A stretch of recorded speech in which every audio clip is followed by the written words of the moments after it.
Pemirsa, kembali lagi bersama saya Katarina Amelia di Breaking News TVY Newscom. Pemirsa, foto Prabowo Subianto terpampang di sebuah papan iklan di Tel Aviv, Israel. Papan iklan tersebut menarik perhatian publik internasional. Lantas apa tujuan dari akun yang menampilkan gambar tersebut? Informasi lainnya, pemirsa, Perdana Menteri Israel Benjamin Netanyahu secara mengejutkan meminta maaf kepada Perdana Menteri Qatar Mohammed bin Abdulrahman Al Thani atas serangan Israel yang menargetkan petinggi Hamas di Qatar.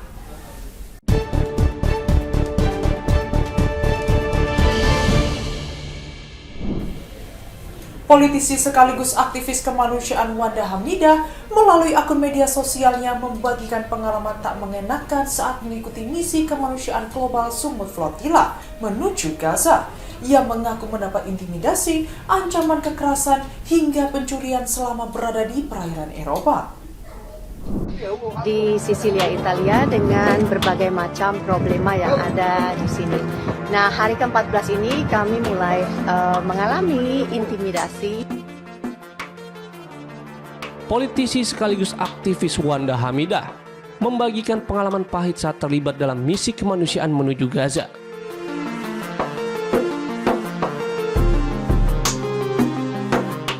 Dalam postingan Instagram pribadinya, mengabarkan ia dan sejumlah relawan dari berbagai negara terdampar di pelabuhan Sisilia, Italia.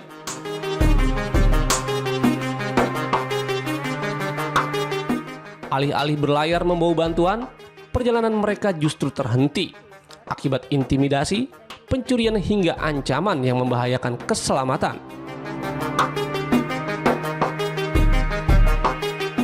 Wanda menggambarkan kondisi pelabuhan Porto Paolo sebagai tempat yang rawan.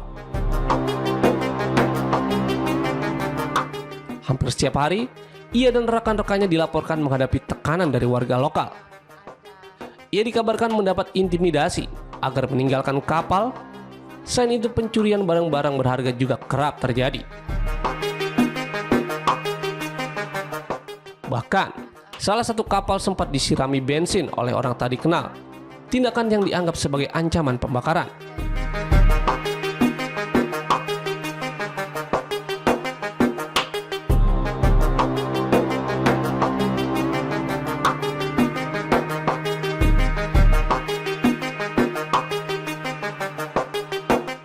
Situasi itu membuat para relawan merasa resah di tengah semangat mereka untuk tetap bertahan.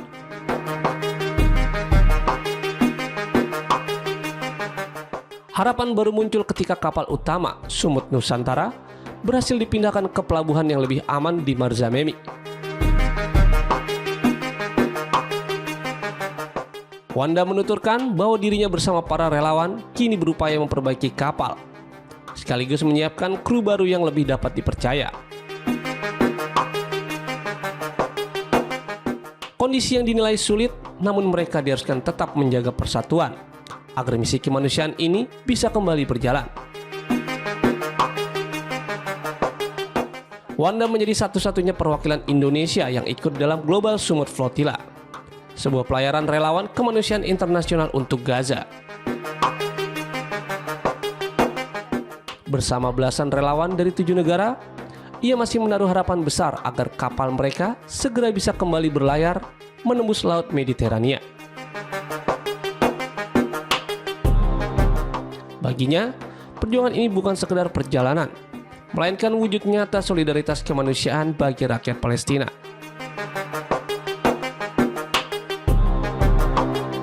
Pelayaran yang juga digawangi aktivis global seperti Greta Thunberg itu berambisi menembus blokade militer Israel atau IDF agar bisa mencapai Gaza. Pelayaran itu diikuti aktivis kemanusiaan dari berbagai bidang, seperti dokter, seniman, ulama, pengacara, tenaga kesehatan, dan lainnya. Perdana Menteri Israel Benjamin Netanyahu secara mengejutkan meminta maaf kepada Perdana Menteri Qatar Mohammed bin Abdulrahman Al Thani atas serangan mengejutkan Israel yang menargetkan petinggi Hamas di Qatar beberapa waktu lalu.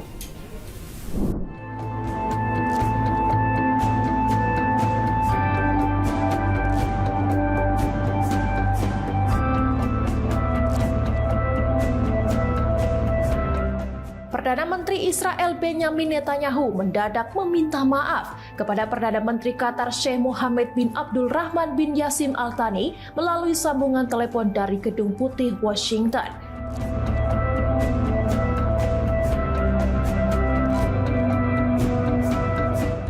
Permintaan maaf itu disampaikan setelah serangan Israel terhadap Hamas di Qatar menewaskan seorang prajurit Qatar.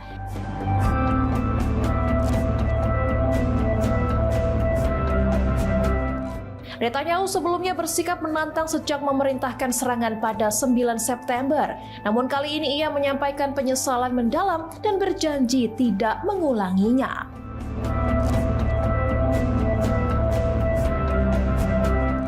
Pertemuan Netanyahu dengan Presiden Amerika Serikat Donald Trump di Washington juga membahas gencatan senjata di Gaza.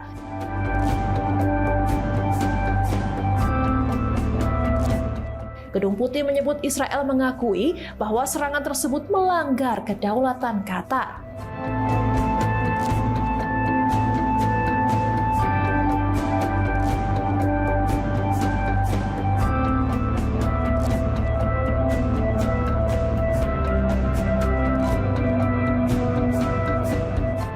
Netanyahu dan Sheikh Mohammed sepakat membentuk kelompok 3 arah untuk memperbaiki komunikasi, menyelesaikan keluhan dan mencegah ancaman di masa depan.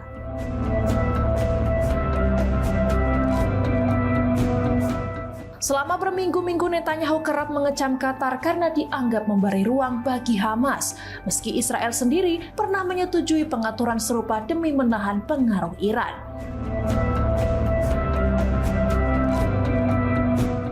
Israel sebelumnya juga melancarkan serangan ke Iran, Suriah, Lebanon, dan Yaman setelah peristiwa serangan Hamas pada 7 Oktober 2023. Trump dikabarkan tidak senang dengan serangan Israel di Qatar karena bertepatan dengan pembahasan proposal gencatan senjata Gaza yang diinisiasi Amerika Serikat.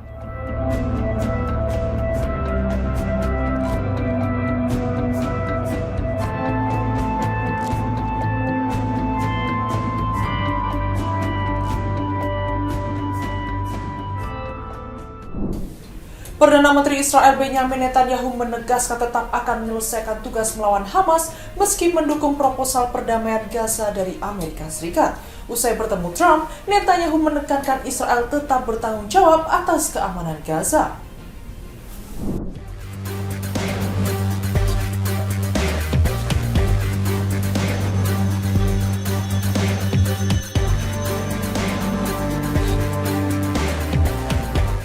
Perdana Menteri Israel Benjamin Netanyahu menegaskan bahwa ia tetap siap menyelesaikan tugasnya melawan Hamas, meski mendukung proposal perdamaian di Gaza yang digagas oleh Amerika Serikat.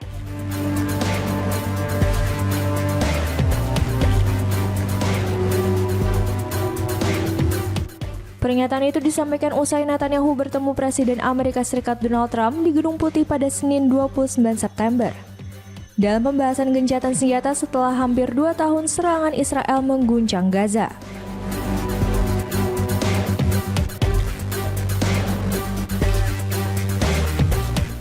Dalam konferensi pers, Netanyahu mengatakan kepada Trump bila Hamas berpura-pura menerima proposal, lalu menentangnya, maka Israel akan menyelesaikan tugasnya sendiri.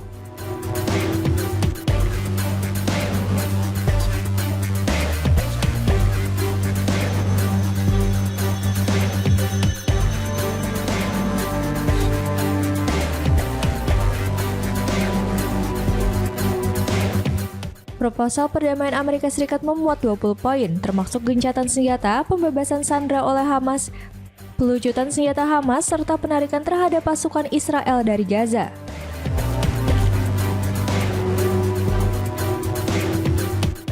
Namun, Hamas belum memberikan tanggapan resmi atas proposal yang diajukan oleh Trump.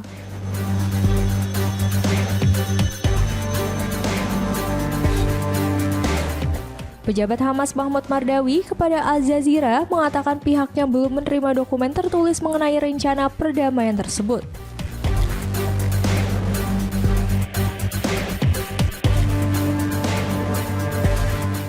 Dalam kesempatan yang sama, Netanyahu menegaskan pasukan Israel akan tetap bertanggung jawab atas keamanan Gaza untuk mendatang yang dapat diperkirakan.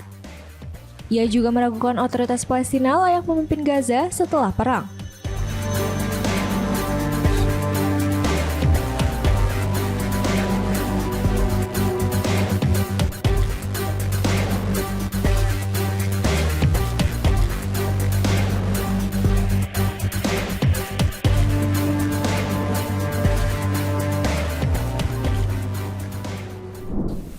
Mayor Jenderal Yahya Rahim Safavi, penasihat senior pemimpin tertinggi Iran, mendesak pemerintah bergabung dengan Fakta Pertahanan Arab Saudi Pakistan. Ia menilai fakta tersebut penting karena Pakistan memiliki senjata nuklir.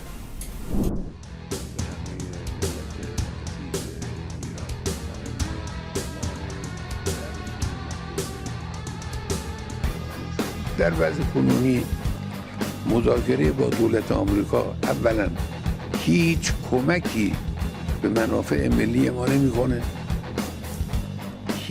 Mayor Jenderal Yahya Rahim Safawi, penasihat senior pemimpin tertinggi Iran, mendesak pemerintah bergabung dengan Fakta Pertahanan Arab Saudi Pakistan.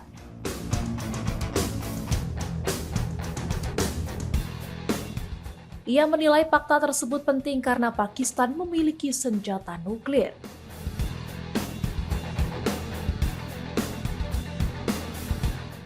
Safawi juga mendorong Irak dan negara lain ikut serta dalam kerjasama kolektif ini.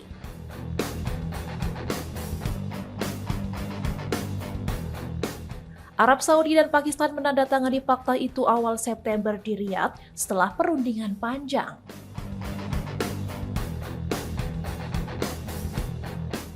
Kesepakatan ini mencakup kerjasama militer menyeluruh dengan prinsip serangan terhadap satu pihak dianggap serangan terhadap keduanya.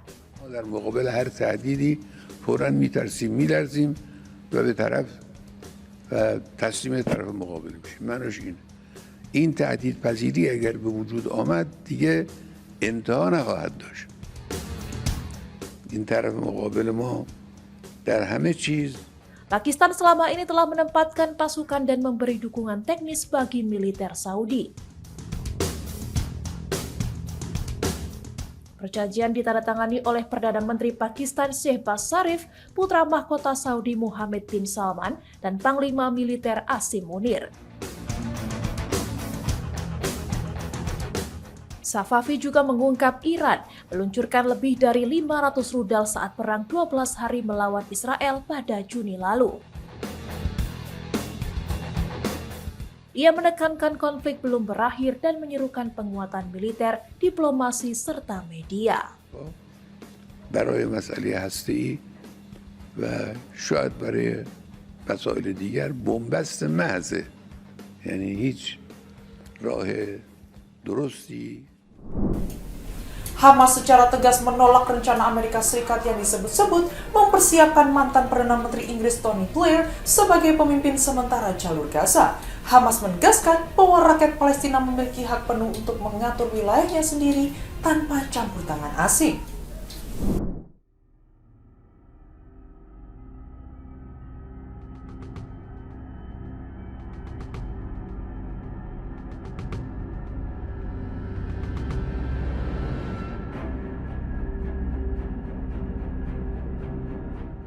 Gerakan Perlawanan Palestina, Hamas, menyatakan penolakannya terhadap rencana Amerika Serikat yang disebut-sebut ingin menunjuk mantan Perdana Menteri Inggris Tony Blair sebagai pemimpin sementara jalur Gaza. Hamas menegaskan bahwa rakyat Palestina memiliki hak penuh untuk mengatur wilayahnya sendiri tanpa campur tangan asing.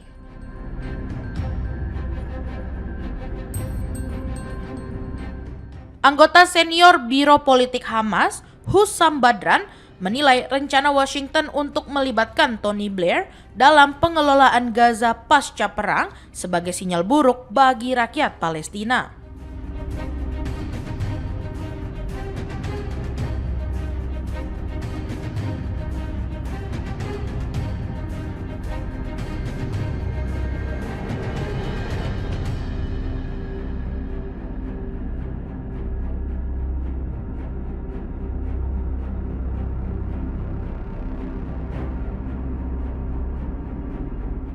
Dalam pernyataannya di Telegram, ia menyebut Blair sebagai saudara iblis dan berpendapat bahwa sosok tersebut seharusnya diadili atas perannya dalam perang Irak ketimbang diberi peran politik baru di wilayah Palestina. Badran juga menyoroti rekam jejak Blair yang dinilainya destruktif terhadap perjuangan Palestina dan dunia Arab. Ia menegaskan bahwa masa depan Gaza maupun tepi barat sepenuhnya merupakan urusan internal Palestina yang harus diputuskan melalui kesepakatan nasional, bukan ditentukan oleh kekuatan luar.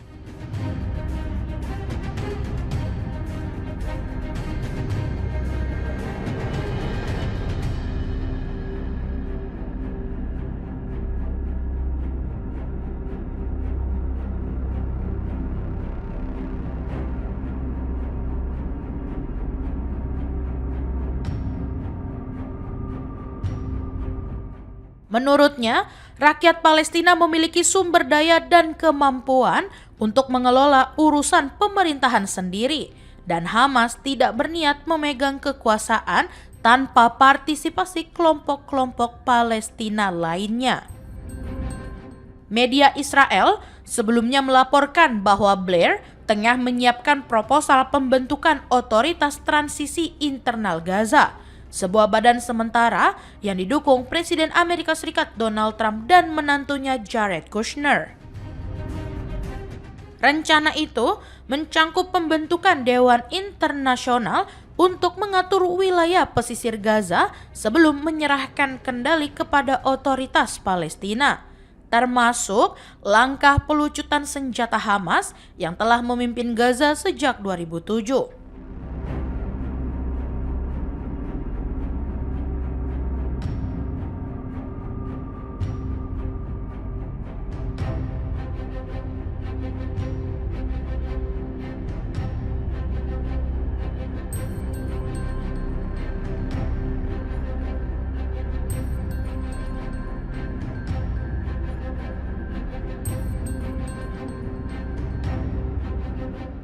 Badran menekankan bahwa hingga kini Hamas belum menerima proposal resmi melalui mediator manapun.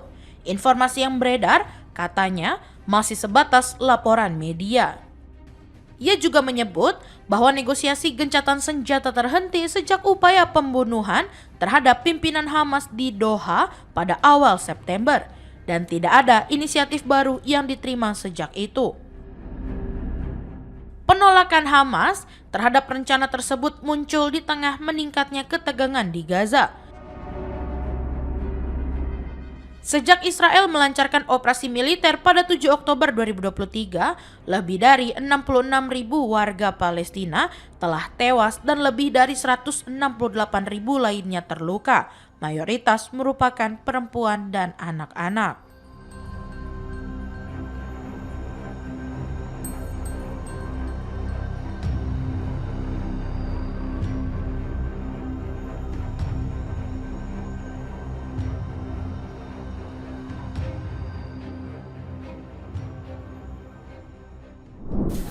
Qatar akhirnya merespons permintaan maaf Perdana Menteri Israel Benjamin Netanyahu atas serangan ke Doha pada 9 September lalu yang menewaskan 5 anggota Hamas dan seorang pejabat keamanan negara tersebut.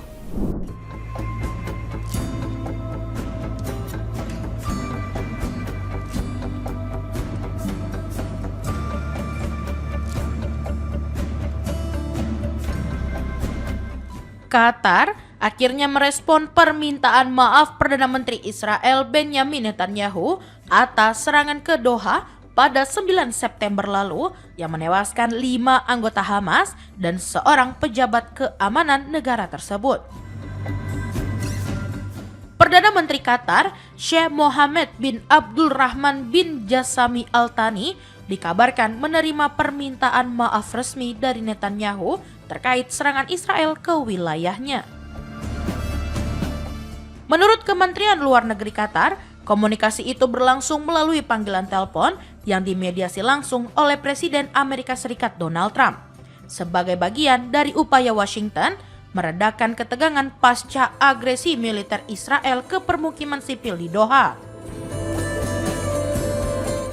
Dalam pernyataannya, Kementerian Luar Negeri Qatar menyebut Sheikh Mohammed menyampaikan apresiasi kepada Trump atas perannya mendorong perdamaian di kawasan, termasuk jaminan dari Washington untuk mencegah terulangnya serangan ke Qatar serta penguatan kerjasama pertahanan kedua negara.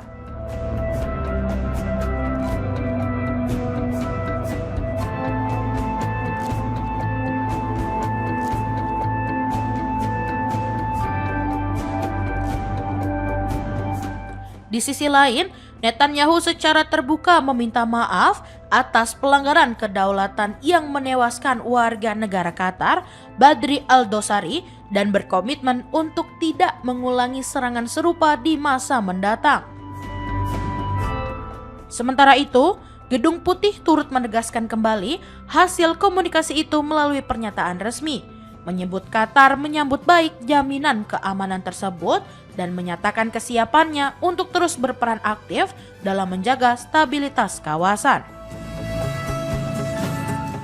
Netanyahu dalam kesempatan yang sama juga menegaskan komitmen Israel terhadap upaya menciptakan keamanan regional.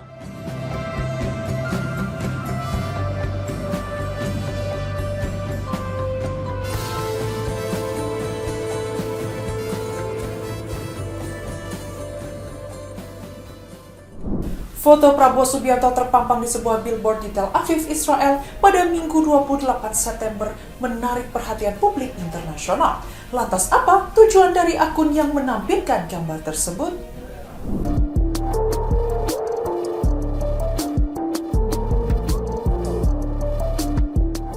Foto Prabowo Subianto terpampang di sebuah billboard di Tel Aviv, Israel pada Minggu 28 September. Menarik perhatian publik internasional. Sementara itu, pemerintah Indonesia pun segera memberikan klarifikasi terkait kemunculan foto tersebut.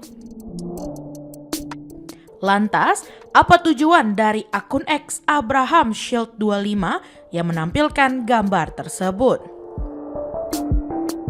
Akun @AbrahamShield25 dengan nama tampilan Koalisi untuk Keamanan Regional dalam bahasa Ibrani dikenal rutin membahas isu strategis dan keamanan di Timur Tengah. Akun ini cenderung menyoroti tema diplomasi Israel dan aliansi regional, termasuk Perjanjian Abraham, yang menjadi sorotan utama di beberapa unggahan mereka. Perjanjian Abraham merupakan kesepakatan diplomatik yang diumumkan pada 2020, menormalisasi hubungan Israel dengan beberapa negara Arab, termasuk Uni Emirat Arab dan Bahrain.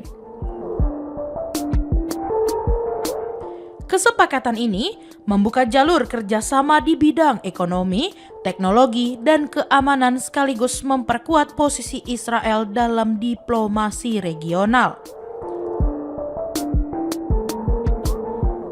Tema ini kerap diangkat oleh akun @AbrahamShield25 sebagai bagian dari narasi keamanan dan aliansi regional yang ingin mereka promosikan.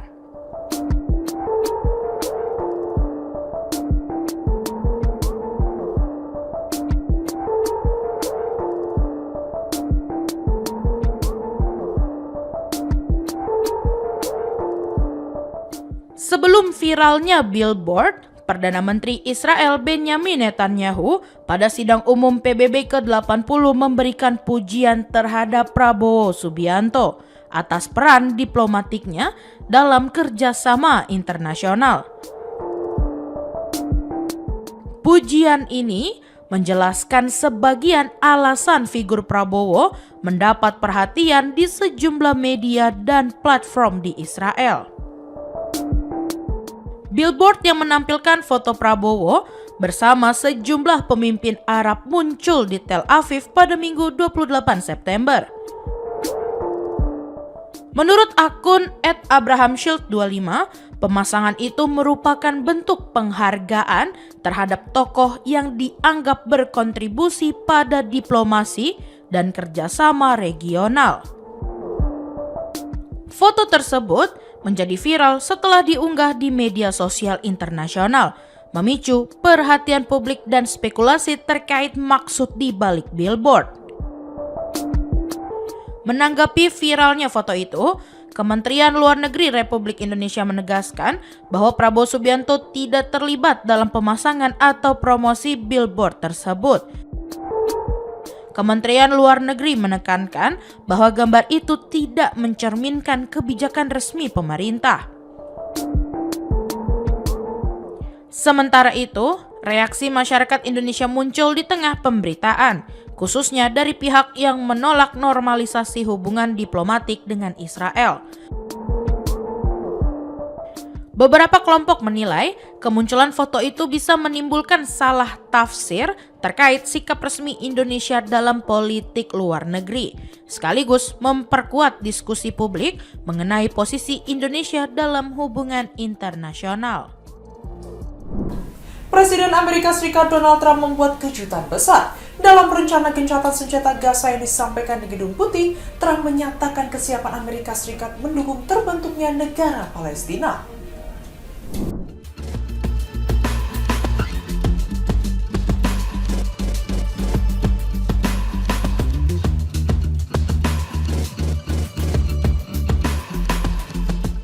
Selama puluhan tahun, Amerika Serikat dikenal sebagai sekutu paling setia Israel dan sering dituding mengabaikan aspirasi rakyat Palestina. Namun, dalam dokumen berisi 20 langkah penyelesaian konflik Gaza, Gedung Putih menyebutkan bahwa setelah pertempuran berhenti, proses rekonstruksi dimulai, dan keamanan kembali stabil, Washington akan membuka proses menuju pengakuan resmi negara Palestina.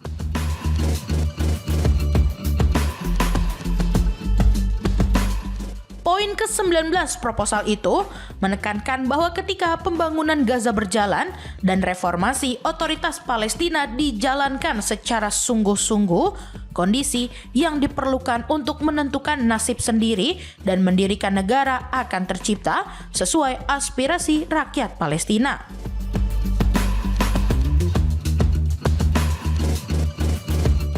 Isi rencana tersebut tidak hanya mencangkup pengakuan kenegaraan, tetapi juga langkah-langkah praktis yang bertujuan menciptakan situasi damai di wilayah itu.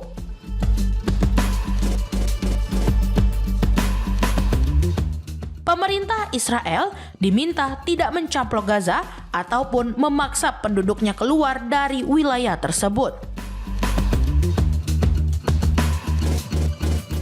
Pasukannya akan ditarik mundur ke garis tertentu untuk mempersiapkan pembebasan sandera, dan seluruh warga Israel yang ditahan akan dibebaskan dalam waktu 72 jam setelah kesepakatan dicapai.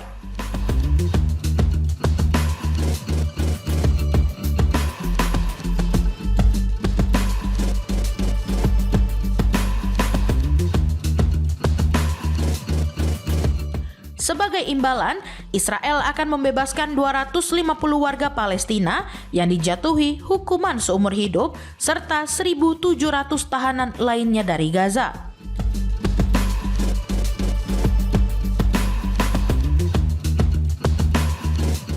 Rencana itu juga mencangkup peran PBB dalam mengawasi distribusi bantuan kemanusiaan serta pembentukan pasukan internasional yang kemungkinan melibatkan negara-negara tetangga guna menjaga stabilitas pasca perang.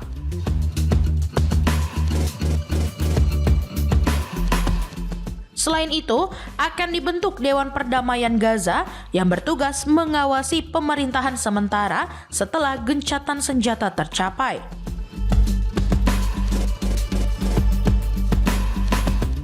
Trump akan memimpin langsung dewan tersebut, sementara mantan Perdana Menteri Inggris, Tony Blair, disebut sebagai salah satu anggotanya.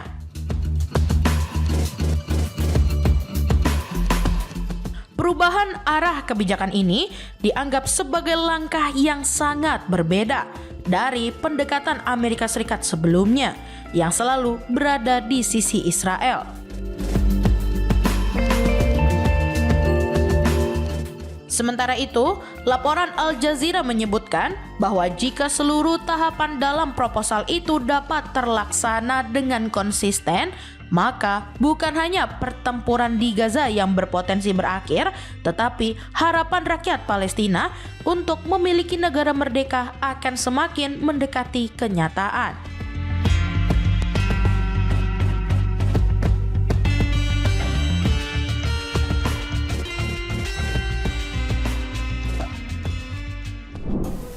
Seorang aktivis di armada kapal menuju Gaza, Davud Dashkiran, mengungkapkan bahwa 2 kapal militer Turki mengawal rombongan bantuan yang membagikan rekaman di media sosial X dan menyebut keterlibatan Turki bersama Italia dan Spanyol membuatnya bangga.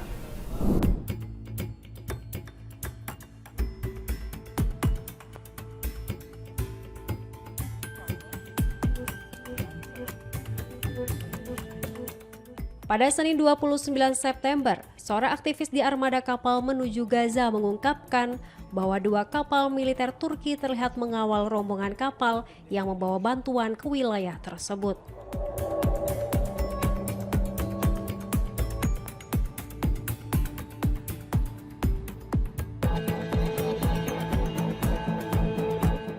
Aktivis bernama Davud Dashkiran yang membagikan rekaman kapal serbu di media sosial X menyebutkan bahwa keterlibatan Turki bersama Italia dan Spanyol membuat dirinya merasa bangga.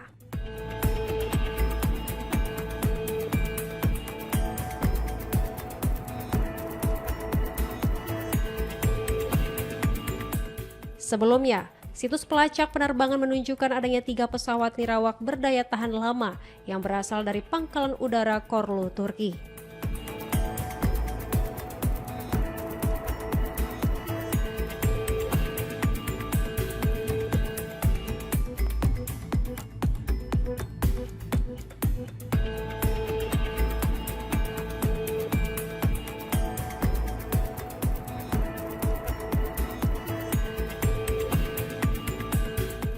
Pesawat-pesawat tersebut telah mengawasi pergerakan armada selama 3 hari terakhir, memperlihatkan tingginya perhatian internasional terhadap upaya menembus blokade laut Israel di jalur Gaza.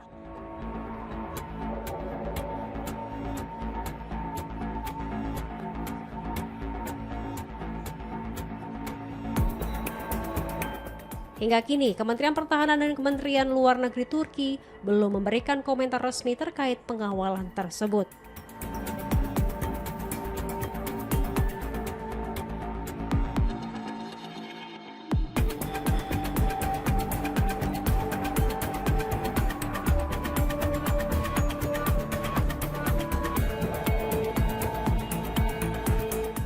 Armada Sumut Global sendiri terdiri dari kapal sipil yang membawa anggota parlemen, pengacara, serta aktivis, termasuk juru kampanye iklim asal Swedia, Greta Thunberg.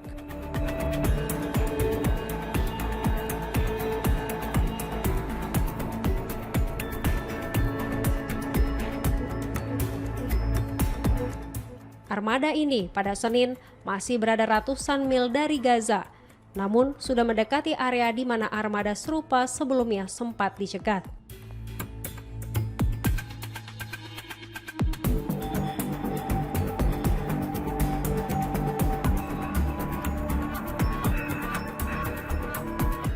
Menurut data pelacakan, terdapat sekitar 40 kapal dalam rombongan itu.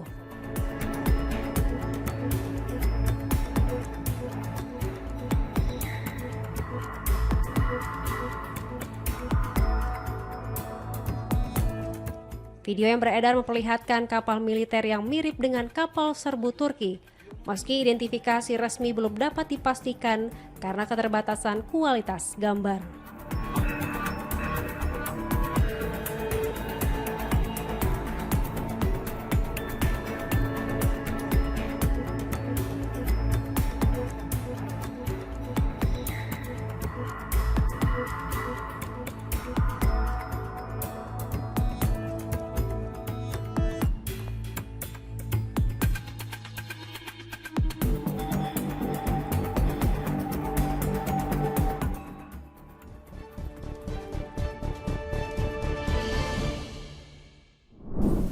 Demikian informasi yang dapat kami sampaikan pemirsa. Terima kasih telah bergabung bersama kami. Saya Katarina Amelia dan seluruh tim yang bertugas mengucapkan sampai jumpa di Breaking News TV One Newscom berikutnya.